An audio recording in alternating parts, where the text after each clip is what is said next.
Cut કરાવવાના છે hair cutting. કઈ ટાઈપનો લુક જોઈએ છે તમારે?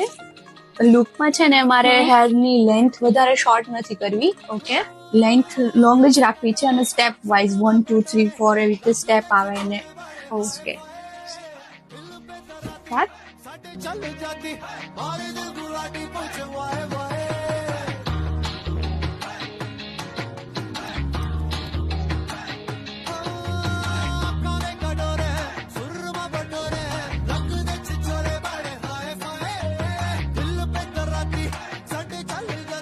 લોંગ લેન્થમાં હેર કટ કર્યું છે, ટેક્સચરને ક્રિએટ કરેલું છે આપણે, એન્ડ અત્યારે ટ્રેન્ડમાં છે બેંગ્સ.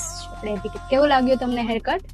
મને હેર કટ ખૂબ ગમ્યું છે અને હેર વોશ, હેર કટિંગ અને બ્લો ડ્રાય ખૂબ સારી રીતે કરવામાં આવ્યું છે અને બધી જ એસેન્શિયલ પ્રોડક્ટ યુઝ કરીને મને કરી આપવામાં આવ્યું છે. Thank you Rich and Royal Salon for your excellent services.